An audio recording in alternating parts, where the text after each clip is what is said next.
Hello students, this video is about theory of interference or condition for constructive and destructive interference. इस topic को prove करने के लिए या कंडीशन फाइंड आउट करने के लिए कंस्ट्रक्टिव और डिस्ट्रक्टिव इंटरफेरेंस के लिए हमें पहले इंटरफेरेंस के बारे में पता होना चाहिए।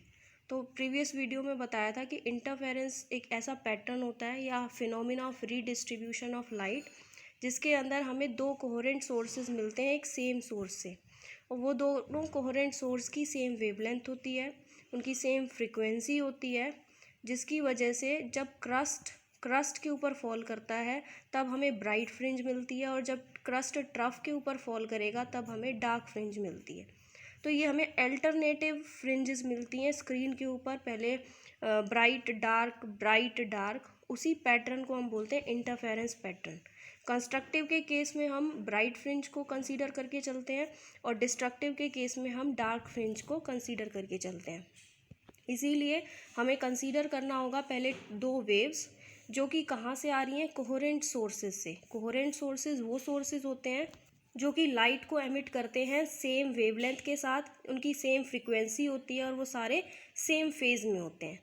तो we consider that y1 is equals to a sine omega t। ये हमारे पास इक्वेशन है फर्स्ट सोर्स के लिए, और दूसरी इक्वेशन है b is equals to sine omega t plus phi यहाँ पे फेज एंगल है। जब दूसरी हमें फ्रिंज मिलती है डिस्ट्रक्टिव इंटरफेरेंस तो कुछ ना कुछ एंगल में डिफरेंस आता है, जिसकी वजह से मैंने यहाँ पे प्लस फाई करा है क्योंकि phi is the phase difference. And here in this equation a and b are the amplitudes of waves respectively, और phi एक constant phase angle है by which second wave leads first wave, जिससे ये represent हो रहा है just कि जो second wave हमारे पास मिली है वो first wave से lead कर रही है, और थर्ड वेव मिलेगी वो फर्स्ट सेकंड से लीड करेगी। ऐसे ही जो आगे फर्दर वेव जैसे जैसे मिलती जाएंगी उसके अंदर फाई हमारा एंगल इंक्रीज होता जाएगा। So according to superposition principle, जो कि क्या कहता है कि जब भी कोई सारी वेव्स एक पॉइंट पे मीट कर रही हैं इस तरीके से, और इन तीनों वेव्स का जो एम्पलीट्यूड है मैं रिप्रेजेंट कर रही हूँ y1, y2 और y3 से, तो हमें जो रिजल्टेंट वेव मिलेगी उसका जो एम्पलीट्यूड होगा वो y होगा, which is the vector sum of the displacement of all the three waves. ये y1, y2, y3 एम्पलीट्यूड है डिस्प्लेसमेंट का, वेव की डिस्प्लेसमेंट का, और जो रिजल्टेंट हमें मिलेगा which is the complete vector sum of y1, y2 and y3। So superposition principle के अकॉर्डिंग जो हमारे पास डिस्प्लेसमेंट का रिजल्टेंट आएगा which is equals to y is equals to y1 plus y2। Displacement एक वेक्टर क्वांटिटी है, इसलिए y arrow head से भी इसको रिप्रेजेंट कर सकते हैं। y1, y2 की वैल्यूज़ हमें पहले दो वेव्स के जो डिस्प्लेसमेंट है वो हमारे पास गिवन है, that is a sine omega t, लेकिन सेकेंड वेव लीड कर रही है by a phi phase angle, so this equation becomes b sine omega t plus phi. जब इन दोनों को हम ऐड कर देंगे तो हमें रिजल्टेंट मिल जाएगा, और this equation becomes y is equals to a sine omega t plus b sine omega t plus phi. So जब हम इस पूरी इक्वेशन को ओपन करेंगे वो बनेगी हमारे पास y is equals to a sine omega t plus b एक कांस्टेंट क्वांटिटी है, और यहाँ पे sine omega t plus phi ये एक फॉर्मूला बना रहा है मैथ्स का, जो कि होता है साइन a प्लस b, और इसका जो रिप्रेजेंटेशन होता है फॉर्मूला का that is sine a cos b plus cos a sine b। So this equation becomes this, that is y is equals to a sine omega t plus b sine omega t cos phi, sine a cos b plus b constant है तो again इसके साथ भी multiply होगा cos a sine B. ये हमने फॉर्मूले को ओपन कर दिया है। अब साइन की टर्म्स को इकट्ठा लिख लेते हैं और कॉस की टर्म्स को इकट्ठा। So y is equals to sine omega t a plus B cos phi. यहाँ से ये चीज़ साइन ओमेगा टी कॉमन आ गई दोनों इक्वेशन में से, और यहाँ हमारे पास बच गया cos omega t b sine five. This equation becomes third, and here a plus B cos five is equals to are cos theta. इस टर्म को हमने कंसीडर कर लिया है आर कॉस थीटा के इक्वल, पुट करेंगे बाद में इसी फॉर्म में हमें रिप्रेजेंट करना है, और बी साइन फाइव को हमने रिप्रेजेंट कर लिया है आर साइन थीटा से, जिससे कि इन वैल्यूज़ को जब थर्ड इक्वेशन में पुट करेंगे तो हमारे पास इक्वेशन इस फॉर्म में आ जाएगी y is equals to sine omega t r cos theta plus cos omega t r sine theta. इस पूरी इक्वेशन के अंदर से हम आर कॉमन ले सकते हैं क्योंकि r दोनों ही साइड आ रहा है और कांस्टेंट क्वांटिटी है, so equation become sine omega t plus cos theta plus cos omega t plus sine theta. यहाँ पे हमने a plus B cos phi को r कॉस थीटा इसीलिए पुट किया था और b sine theta r sine theta के equal इसीलिए पुट किया था ताकि ये जो इक्वेशन है उसको हम एक फॉर्मूले में रिप्रेजेंट कर सकें, क्योंकि यहाँ पे फॉर्मूला बन गया है sine omega t plus cos phi cos theta plus cos omega t plus into में साइन थीटा जो कि है sine a cos b plus cos a sine b, जो कि इसका फॉर्मूला होता है हमारे पास साइन ए प्लस बी। ये मैथमेटिकल में स्टैंडर्ड वैल्यू दे रखी है, स्टैंडर्ड फॉर्मूला है ये मैथ्स में। So this equation is the resultant wave. ये इक्वेशन हमारे पास रिजल्टेंट वेव की आ गई अकॉर्डिंग टू सुपरपोजिशन प्रिंसिपल, और आर हमारे पास यहाँ पे रिजल्टेंट एम्पलीट्यूड है और थीटा हमारे पास यहाँ पे resultant wave leads first wave, मतलब रिजल्टेंट फेज एंगल है हमारे पास। तो वैल्यू की आर की वैल्यू हम कैसे फाइंड आउट करेंगे, जो हमने ये कंसीडर किया था a plus B cos five is equals to are cos theta और b sine phi is equals to R sine theta, इन दोनों ही इक्वेशंस को हम स्क्वायर और ऐड कर देंगे both sides. Then we have a plus B cos five square plus b sine five square, left hand side दोनों का ऐड किया और स्क्वायर किया है, is equals to r square. ये इक्वेशन बनेगी यहाँ से r square cos square theta plus r square sine square theta, जिससे कि आर स्क्वायर कॉमन आ जाएगा तो sine theta sine square theta plus cos square theta यहाँ पे ब्रैकेट में बचेगा जिसकी वैल्यू होती है 1 के equal. So only r square हमारे पास रिजल्टेंट रह जाएगा। सो आर स्क्वायर, और जब इस इक्वेशन को हम खोलेंगे a प्लस बी का whole square that is a square plus B square plus 2ab और b साइन फाइव का whole square that is b square sine square five. So resultant हमारे पास रिजल्टेंट की जो वैल्यू आएगी इस इक्वेशन को सॉल्व करने के बाद which is equals to a square plus B square plus 2ab cos five, और इसको हमने रूट में लिख दिया। यहाँ पे कॉस स्क्वायर फाइव और साइन स्क्वायर फाइव, जब हम बी स्क्वायर कॉमन लेंगे तो कॉस स्क्वायर फाइव और साइन स्क्वायर फाइव की वैल्यू 1 के इक्वल आ जाएगी, इसीलिए ये टर्म यहाँ पे नेग्लेक्ट हो गई और बच गया सिर्फ a square plus B square plus 2ab cos five, और यहाँ पे स्क्वायरिंग था लेफ्ट में, उस स्क्वायरिंग को हटाने के लिए हमने यहाँ पे रूट लगा दिया। ये तो हो गई आर फाइंड आउट करने की बात। लेकिन अगर वैल्यू हमें थीटा की, जो कि फेज कांस्टेंट है, जो कि रिप्रेजेंट कर रहा है कि सेकंड वेव हमारी लीड कर रही है फर्स्ट वेव से, उसकी वैल्यू अगर हमें फाइंड आउट करनी है देन हम डिवाइड करेंगे इस इक्वेशन को, जो कि हमने पहले आर की वैल्यू को फाइंड आउट करने के लिए स्क्वायरिंग और एडिंग करी थी। इस टाइम हम इसको डिवाइड करेंगे, फोर्थ ए इक्वेशन को फोर्थ बी इक्वेशन को हम फोर्थ ए से डिवाइड कर देंगे, because sine theta upon cos theta tangent theta के बराबर होता है, ना कि cos theta upon sine theta tangent के बराबर, वो कॉट के इक्वल हो जाएगा। सो साइन थीटा अपॉन में कॉस थीटा, आर से आर कैंसिल हो जाएगा, टेंजेंट के इक्वल आ गया, और यहाँ पे बी साइन फाइव अपॉन में A plus B cos five.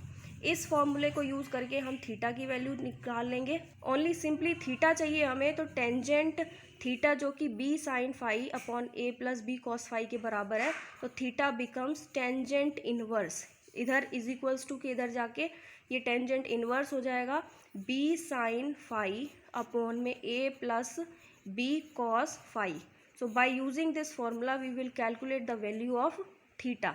और यहाँ से एक चीज़ और क्लियर होती है कि इंटेंसिटी जो है वेव की वो डायरेक्टली प्रोपोर्शनल है एम्पलीट्यूड के स्क्वायर के। सो रिजल्टेंट इंटेंसिटी इज, जो हमारे पास रिजल्टेंट इंटेंसिटी आएगी वो डायरेक्टली प्रोपोर्शनल हो गई एम्पलीट्यूड के स्क्वायर के, जो कि एम्पलीट्यूड हमें गिवन है a square plus B square plus 2ab cos five, जो हमने अभी फाइंड आउट किया है। So here I is directly proportional to a square plus B square plus 2ab cos five. जितना ज़्यादा एम्पलीट्यूड होगा उतनी ही फ्रिंज की इंटेंसिटी ज़्यादा होगी, चाहे डार्क फ्रिंज हो चाहे ब्राइट हो। अगर ब्राइट फ्रिंज इंटेंसिटी ज़्यादा चाहिए तो उस केस में रिजल्टेंट ज़्यादा होना चाहिए। अगर रिजल्टेंट कम है, रिजल्टेंट का एम्पलीट्यूड कम है, उस केस में इंटेंसिटी कम होगी, हमें डार्क फ्रिंज मिलेगी। तो इंटेंसिटी ज़्यादा ब्राइट फ्रिंज मिलेगी, इंटेंसिटी कम तो डार्क फ्रिंज मिलेगी। कंस्ट्रक्टिव इंटरफेरेंस और कंडीशन के लिए हमें क्या चीज़ इंपॉर्टेंट होनी चाहिए? कंस्ट्रक्टिव इंटरफेरेंस के लिए, कंस्ट्रक्टिव इंटरफेरेंस हमें जब मिलता है जब हमारे पास ब्राइट फ्रिंज ऑब्टेन होती है स्क्रीन पे। So for constructive interference intensity maximum होनी चाहिए और डिस्ट्रक्टिव इंटरफेरेंस के लिए इंटेंसिटी हमारी मिनिमम होनी चाहिए। यही ये चीज़ फॉर्मूला रिप्रेजेंट कर रहा है। सो उस केस में यहाँ पे हमारे पास जो है A square plus B square plus 2ab cos phi, ये मैक्सिमम तब होगी जब कॉस फाई हमारा 1 के बराबर होगा। मीन्स फाई की वैल्यू जब 0 हो जाए, फाई की वैल्यू 0 हो जाएगी तो कॉस 0 की वैल्यू 1 होती है। उस केस में A square plus B square plus 2ab हमें इंटेंसिटी मिलेगी जो कि मैक्सिमम होगी। लेकिन डिस्ट्रक्टिव इंटरफेरेंस के लिए इसी कॉस फाई की वैल्यू अगर -1 होती है, दैट इज़ मिनिमम, मिनिमम के केस में हमें इंटेंसिटी की वैल्यू कम मिलेगी, मिनिमम मिलेगी, और वो हमारे पास डिस्ट्रक्टिव इंटरफेरेंस का केस होगा। So for this when cos phi is equals to 1 जो कि मैक्सिमम है, फाई की वैल्यू क्या हो जानी चाहिए उस केस में 0, 2 पाई 4 पाई, इस केस में हमारे पास कॉस की वैल्यू 1 होगी। So we can say that phi is equals to 2n pi for constructive interference. And path difference का जो फॉर्मूला होता है वो होता है लैम्डा अपॉन में 2 पाई इंटू में फेज डिफरेंस। फाई हमारे पास यहाँ पे फेज डिफरेंस है, तो पाथ डिफरेंस कंस्ट्रक्टिव इंटरफेरेंस के केस में आ जाएगा लैम्डा अपॉन में 2 पाई इंटू में 2n पाई, जिससे कि 2 पाई से 2 पाई कैंसिल आउट हो जाएगा, और जो हमारे पास पाथ डिफरेंस आया कंस्ट्रक्टिव इंटरफेरेंस के केस में that is equals to n lambda, और पाथ डिफरेंस को हम रिप्रेजेंट करते हैं यहाँ पे डेल्टा x से। So for constructive interference phase difference 0 होगा या इवन मल्टीपल होगा पाई का, और पाथ डिफरेंस जो होगा वो इंटीग्रल मल्टीपल होगा। इंटीग्रल मल्टीपल मीन्स यहाँ पे n की जो वैल्यू है वो हमारे पास 1 2 3 एंड सो ऑन होगी। सो फेज डिफरेंस हमारे पास 0 भी हो सकता है या फिर इवन मल्टीपल, मतलब 2 4 6 इस तरीके से, लेकिन path difference only integral multiple होगा lambda, where lambda is the wavelength of the light.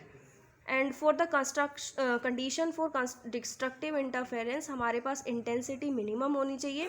जब कॉस फाई की वैल्यू -1 होगी, मिनिमम होगी, उस केस में हमारे पास इंटेंसिटी मिनिमम होगी, रिजल्टेंट मिनिमम आएगा।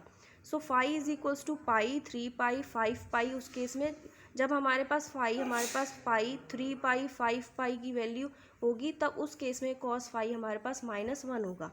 So phi is equals to 2n plus 1 pi, we can say that here n is equals to 0 1 2 3 and 4। And path difference का सेम फॉर्मूला लैम्डा अपॉन में 2 pi into में phase difference. Destructive interference के case में जो हमारे पास phase difference आया है वो 2n प्लस 1 इंटू पाई आया है। सो पाथ डिफरेंस की जब हम वैल्यू फाइंड आउट करेंगे, जिसको हम डेल्टा x से रिप्रेजेंट करते हैं, which is equals to lambda upon 2 pi multiply by phi. Phi की वैल्यू है 2n प्लस 1 पाई, उसकी वैल्यू को पुट करेंगे तो लैम्डा अपॉन 2 पाई इंटू में 2n प्लस 1 इंटू पाई, पाई से पाई कैंसिल आउट हो जाएगा, तो delta x becomes 2n plus 1 into में lambda by 2। So this is the condition for path difference in case of destructive interference. So यहाँ से जो conclusion निकल के आया है कि जो फेज डिफरेंस है डिस्ट्रक्टिव इंटरफेरेंस पैटर्न के केस में वो ओड मल्टीपल है पाई का, that is 1 3 5 7 and so on, odd multiple हो गया। लेकिन जो पाथ डिफरेंस है वो ओड मल्टीपल है लैम्डा बाई 2 का, that is 2n plus 1। 0 put करते हो तो 1 हो गया, 1 लैम्डा बाई 2, 1 पुट करते हो तो 3 लैम्डा बाई 2, 2 पुट करते हो तो 5 lambda by 2। So path difference is odd multiple of lambda by 2 and phase difference is odd multiple of pi. So this is the condition for destructive interference. So इस topic से कुछ important points निकल के आए हैं, that is जो कि मैंने नोट की फॉर्म में रिप्रेजेंट किए हैं। फर्स्ट इंपॉर्टेंट पॉइंट आया है जो कंस्ट्रक्टिव इंटरफेरेंस के केस में कॉस फाई 1 होगा, जिसकी वजह से इंटेंसिटी मैक्सिमम होगी और वो कि डायरेक्टली प्रोपोर्शनल है A square plus B square plus 2ab से। एंड ये हमारे पास एक आइडेंटिटी बन गई a प्लस बी का होल स्क्वायर। सो हम डायरेक्टली यूज़ कर सकते हैं I maximum is directly proportional to a plus b का whole square। and in case of destructive interference cos phi is equals to -1, so I minimum is directly proportional to a minus b का whole square। सो अगर हमें ratio निकालना हो intensity maximum upon मिन का या फिर मिन अपॉन मैक्सिमम का, तो हमारे पास रेशो आएगा delta I1 plus delta I2 का होल अपॉन में डेल्टा I1 माइनस I2 का होल स्क्वायर। दूसरा इंपॉर्टेंट पॉइंट है कि इंटेंसिटी एम्पलीट्यूड के डायरेक्टली प्रोपोर्शनल है, तो we can say that I1 is directly proportional to a square and I2 is directly proportional to b square. So जो I resultant आएगा जो कि I1 प्लस I2 होगा, which is directly proportional to a square plus b square plus 2ab cos phi. And हम इसको represent कर सकते हैं I1 plus I2 plus 2I1 I2 cos phi से, वेयर 2I1 I2 रूट में cos phi is the interference factor. Third important conclusion है कि I1 I2 का जो रेशो है वो a स्क्वायर बी स्क्वायर के बराबर होगा upon a square. A square upon B square के बराबर होगा, और इंटेंसिटी यहाँ पे डायरेक्टली प्रोपोर्शनल है विड्थ ऑफ द स्लिट के। सो हम इस इक्वेशन को इस तरीके से भी लिख सकते हैं कि I1 is directly proportional to W1 जो कि विड्थ है स्लिट की, फर्स्ट स्लिट की, and I2 is directly proportional to W2 जिससे कि उसका रेशो जो होगा I1 upon I2 is equals to W1 upon W2 और A square upon B square. Now the fourth and the last important point of this topic is if दो sources हमारे पास equal amplitude के हैं then I max जो होगा वो k into ए plus ए, दोनों का एम्पलीट्यूड हमने इक्वल मान लिया तो a प्लस ए आइडेंटिटी खोलोगे तो आपके पास रिजल्टेंट 4a स्क्वायर आएगा।